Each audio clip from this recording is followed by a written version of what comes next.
Yeah, I think it's a really good point about the mental health stuff. Like, I know everyone's like, oh, go get outdoors, go spend time in nature. It works. Like, it really works. And Yeah. I think there are not many nicer places on earth to do it than here. It feels like this is just like such a wonderful tonic to everything. If you're stressed out or anxious, to get out and be moving and be around nature and outside of like urban chaos is really, really nice. But I also find, just thinking-wise and creativity-wise, spending time out in nature, I have some of my best ideas or solve some of the toughest problems.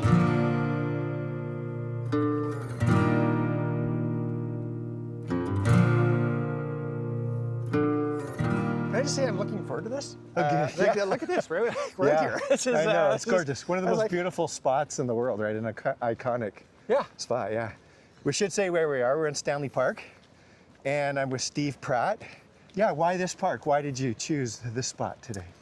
I think this is honestly one of the nicest parks on the planet, especially in the middle of a city. I feel like this is Canada's Central Park, but nicer. Yeah. And every time I come here, I just feel like, oh, this is why I live in Vancouver. Is this amazing, Yeah.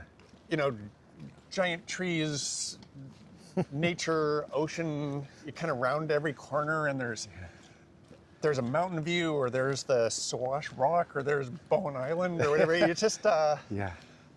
even though I've lived here for a long time, I'm always, this place makes me grateful for why we live here. Yeah, is this a place that you regularly come to, or is there, what's maybe your favorite place that you go to on a regular basis to get outside and get that little? This is certainly one of them. Like that. Yeah. This is because it's a big long loop. Yeah. Like I like something like this coming out for kind of an extended chat with somebody. This is my favorite one. Again, because you just you're out here for a long enough time. Once you get out, you kind of have to stay out there until you get back to your parking lot of your bike or whatever it is. Yeah. I think anywhere here that gets me out near the water where I can see the mountains makes me very happy. So, near my house, I can get down to near Science World and do the seawall around there, and I will often walk down there to Granville Island and back, or head out to Spanish Banks and Jericho and go walking around there. I love Pacific Spirit Park. Yeah. I don't know, there's something really magical about the West Coast to me, just the whole Pacific Northwest. It's just, it feels like a really, really magic place. And every time I go away and come back, I'm always just very happy and grateful to live here. Yeah. Is it like part of your natural or your regimen? Like, is it, as far as your mental health is concerned, what do you think that it does for you?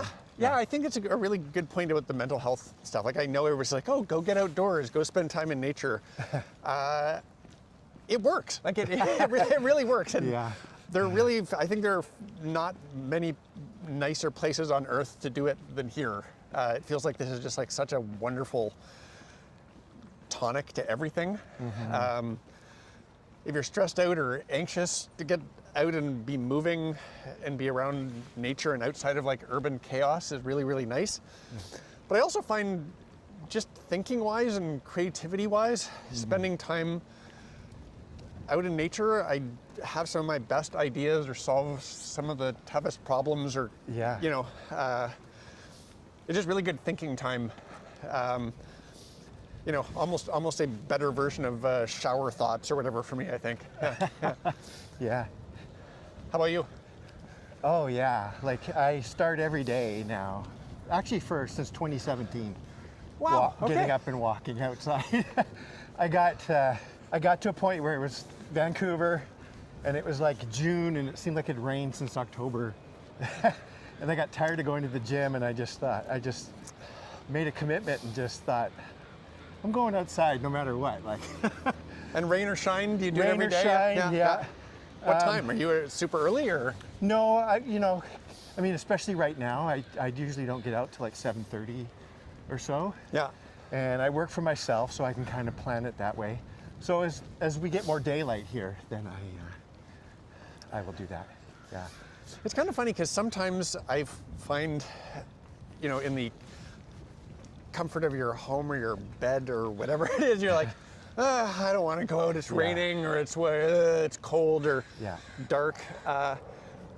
And then every time I do it, I get out here and I'm just like, oh, this is so great. I'm so glad I'm doing this. You This made is the effort, hey? so Yeah. much better than sitting on the couch Right.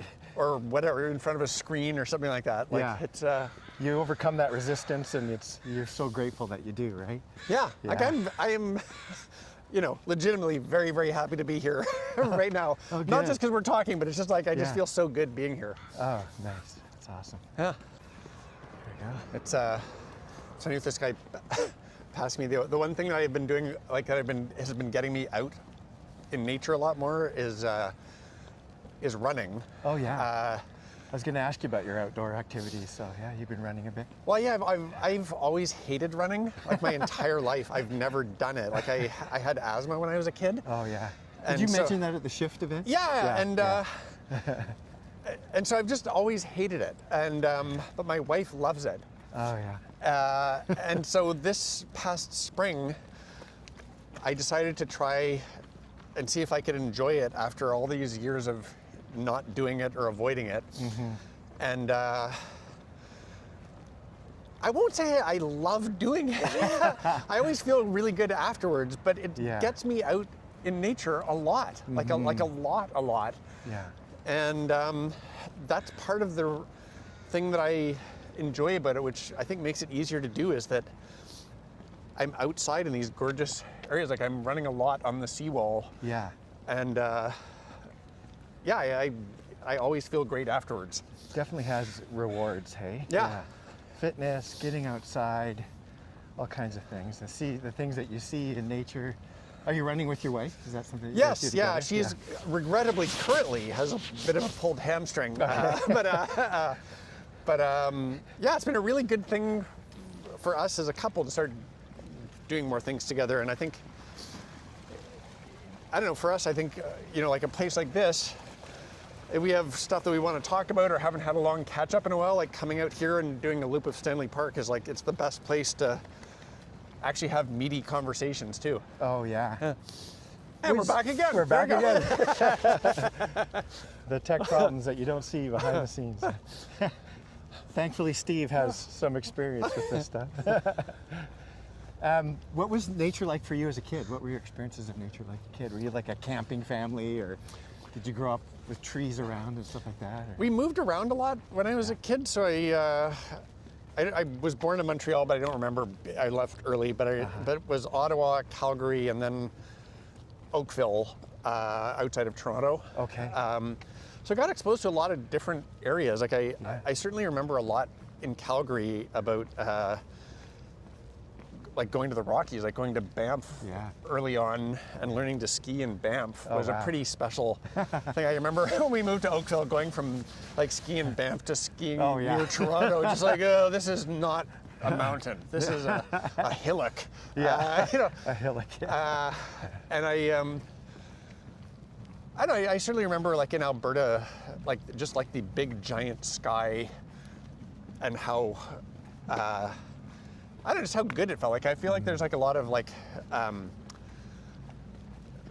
awe-inducing majesty in some of the places, like, you know, like whether it's a giant sky or a giant prairie or big mountains. Different terrain, different geographical areas have different kind of things that are spectacular about them, right? Like Yeah, you and I hear never people got that from in the prairie Toronto. saying, yeah. You know, and I think that honestly, like one of the reasons I moved here was when I came out here, I felt a lot more at home, and a huge part of that was really hard to visit nature. Like there were parks in the city and things like that, but if you wanted to, like, you know, if you had friends with cottages or something like that, to get out to cottage country, it was an enormous amount of traffic. Yeah, just to getting get out there. Yeah. And then, so you could kind of go and, you know, go hang out at your friend's place or whatever, and it would be a great weekend, but then you'd spend 2 hours or 3 hours in gridlock coming back. Yeah. And it would be very stressful again. Yeah. And saps all the peace that you had engendered or whatever while you're out there. And then I find, you know, coming here, it's like 10 minutes. Yeah. And I'm by the ocean, or I can see the mountains, or I can be in the middle of a forest, and you've got all these amazing places. You know, this Sunshine Coast is so nice. or if you can get up to Whistler or go anywhere on Vancouver Island or any of the other Gulf Islands, like it is just everything is so close. So accessible. Yeah, and I feel like you can just get away from everything so easily here, which is remarkable for a giant city. Yeah. Yeah. So it's always been like a thing that I love doing, and I feel like I've made a good strategic decision in my life to locate myself here, even though it has not always been the best place career-wise. Life-wise, it's been fabulous.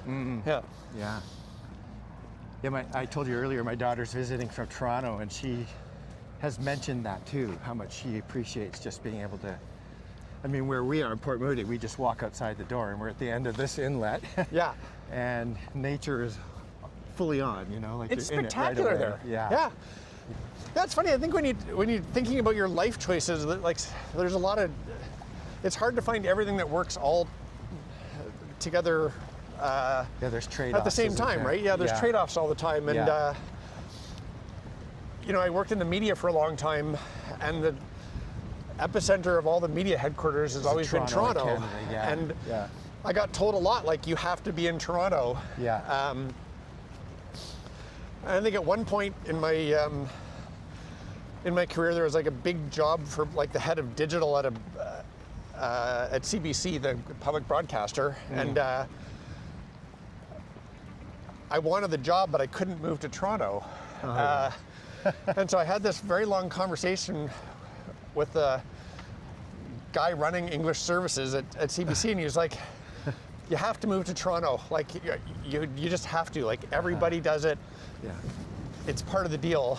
And I said, like, it's kind of ironic that, like, in like the head of digital, like they were still saying you have to be somewhere geographically, you know. So you can either have like the right person in the wrong place or the wrong person in the right place. Yeah. And they chose the person in the right place. So I was like, that was like a sign for me, like, okay, I got to figure out something on my own, or do my own thing a little bit if I want to stay out here longer, because the last time that I moved to Toronto, I knew within 2 weeks it was a mistake. And I was just plotting my return to get back here. Yeah. How did you know it was a mistake? Like, was it because of what we're talking about? Or? Yeah, it really was. Lifestyle? It was right, boom, like right back in traffic and subways, and you know, I think there's a cultural difference too. Like, it's funny because I think people in both cities would say the same thing as, and that in my experience, a lot of the time it's true. Toronto is more of a live to work city, and Vancouver is more of a work to live city. Oh, interesting. And you know, my last experience in Toronto, this is a long time ago, but it was really like who's the first person at work in the morning and who's the last person to leave. Right, that's the badge of honor, right? And I don't really, I work hard. Like, I work really hard, and I have no problem, you know, with motivation and busting my butt to do great work, but I don't like being measured on that sort of stuff. That's not how I want to live my life. So I feel very much the same way. Yeah. Have you had, and this is kind of a big question, but take your time, think about it if you need to, but have you had an experience in nature that really left a mark, that maybe taught you something, or you kind of return to over and over again?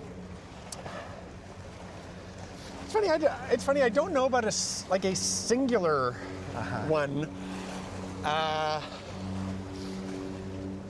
think I just know that, like, when I come back to like what are the things that make me feel great, nature's always at the top of the list, and I have so many of them, and it's I can't remember the name of the guy who wrote the book, but there's a book called Awe.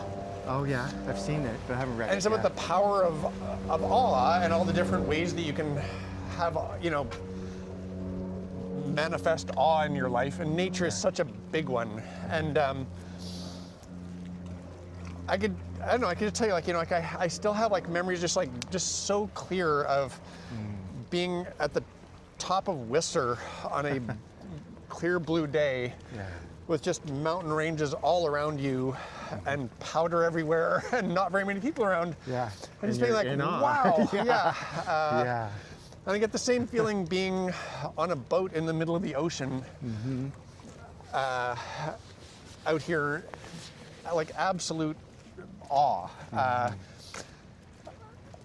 I think a lot of my travel choices are based around nature too. One of the best family trips we ever did, we went to Iceland before the pandemic and just rented a car and did the whole ring road of the circumference of the entire country. And it was every corner you turned around, just like your head exploded. You're just like, this is so great. And you did that as a family too, which must have been really special. Yeah, it was amazing. Just to transition real quick, a question I've been asking everyone, another sort of a big question, but what is life teaching you right now?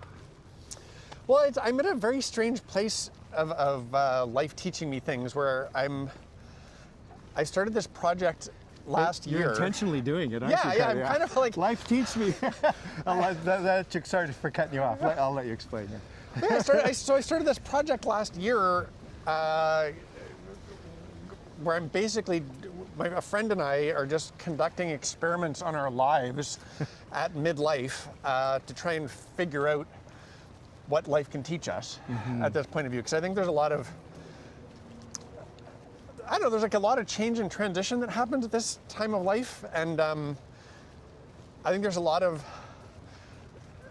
experts out there telling you what you should do, and a lot of it is contradictory.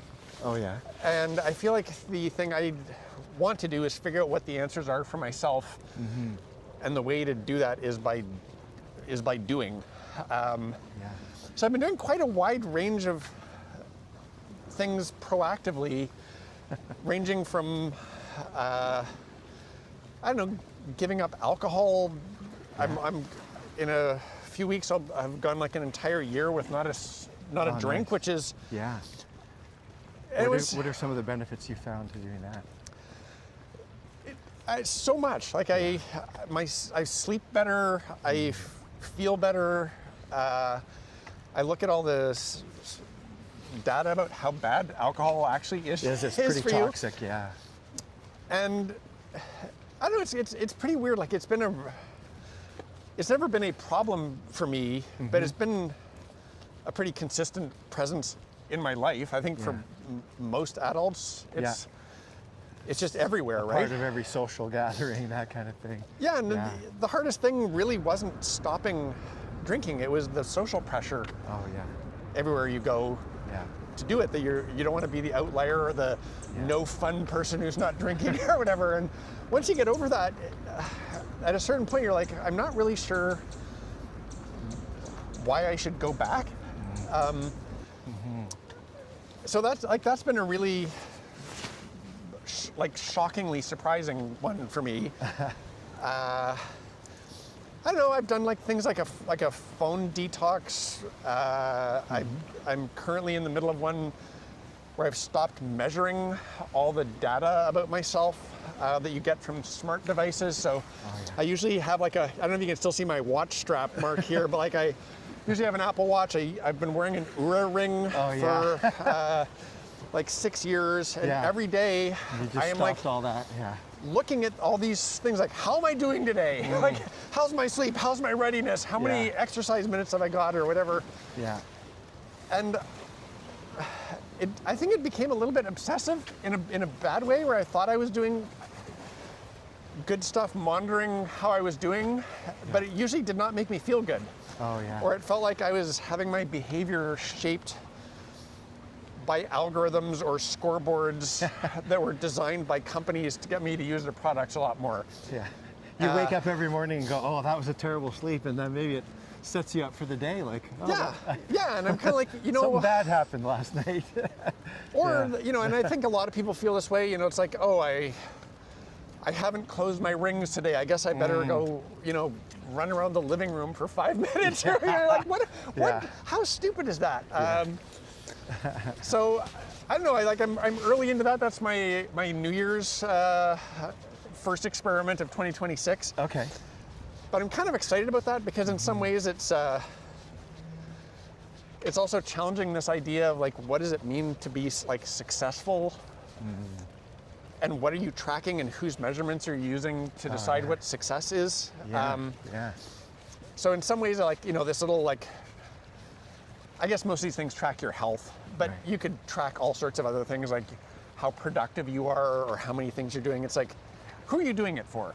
And why, and what's actually important to you? I don't know, that feels like a big one. Yeah. And I don't know, like I'm kind of examining all different areas of my life of like, revisiting things that I've enjoyed, but I'm scared to get back doing like, I used to do comedy a long time ago, like improv stuff. Yeah, you did some stand-up with your daughter, I heard you say the other day. Stand up with my daughter. Was how cool is that? Did a great course, and it was magical. It was amazing. And it's funny, it's like, I think in some ways, like having a public content project, like this experiment thing, like we're writing about it all online on Substack. Yeah. It's forcing me to do these things in a way, like it's almost like some commitment device. And you're doing it with someone else, which I think is really helpful. Yeah, you have an accountability partner. Yeah. And these are all things that I genuinely would not as running, phone detox, stand up,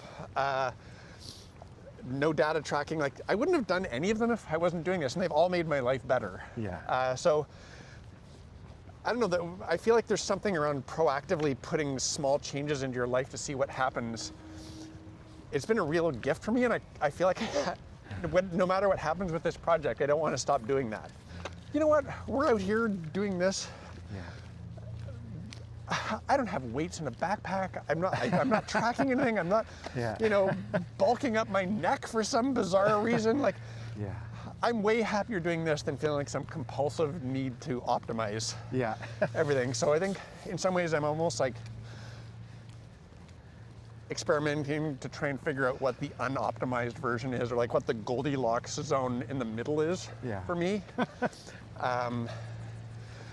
Because so much is pushing to the extreme. Yeah. There's you make me think of a Wendell Berry quote. I think it's Wendell Berry, who said, whatever you do, don't hike. Like, just go, and his point was, just go out and have no agenda and just enjoy nature. Like, don't have a goal of any kind. Of course, it's okay to hike. He's telling us to go. Well, you know what? I think that's so smart, because it feels to me like a lot of us are doing these things with some or golfing end goal in mind, right? Like, and it's like, it's that going out in nature is like a means to an end, or going, I'm going out in nature so I can get my steps or reach my exercise goals. Like, no, go in nature because it feels great. And how much are you missing? Go enjoy being in nature and be present being in nature, and don't spend it like looking at your watch or your phone or whatever. Like, go have great conversations and be present and enjoy what's around us. There's certainly a larger life lesson in that, isn't there? Yeah. I was going to say, someone else said golf is a good walk ruined. Yes. I enjoy golfing once in a while, but I do too, yes. It's still true. Awesome. Oh, this is great, Steve. So, just one last question. We may talk about other things, but I only picked up your book just yesterday. Okay, all right. So thank you. Very cursory look at it. I'm looking forward to looking at it more. I'm in marketing, so I'm really interested in what you have to say. But what's the full title again? It's Earn It. Yeah. Unconventional Strategies for Brave Marketers. Yeah. And what I immediately thought of actually was a friendship that I have, of a friend who he's just been a friend throughout life. Like, he's a psychologist, and he's offered like career counseling to my kids, and he's just always there, and now that we have texting, he's the guy that will text every couple weeks and just say, how are you doing, or I'm thinking of you, or sounds like an awesome friend. Oh man, amazing, so I feel like I hate to apply that label to it, but he's earned my trust and my friendship, and now I would do almost anything for him, you know. Well, you know what? It's just funny. It's a great analogy because Yeah. it's, you know, I think there's a very strong correlation between how you think about like a relationship and what a smart marketing strategy is. And that sounds Yeah. really transactional and weird, but I think just Yeah. human nature, it's like most That marketing. transactional. I don't like to make it transactional, but it's No, but I mean, trust is earned. Yes. I think. Yeah. And brands yeah. often are selfish. Yeah. Right? They're kind of like, hey, buy my thing. I'm going to talk about me a lot. I'm going to talk about how great I am. Yes. And I just want you to listen about how great I am, and I want you to buy my stuff. And I think there's a lot of value in thinking about the same way your friend is. Like, how are you thinking about creating value that lets people know who you are and what kind of company you are and what kind of values you have, where people actually look forward to hearing from you because it's additive to their lives. I like that. Create value first. Right? Well, thanks so much for doing this. Thank you. This has been great. Yeah. Thank you. Look for at our walk in nature today. This has been fabulous. You've made Thank my you for day the already. glove. Thank Give you. me that back. All right. Thanks.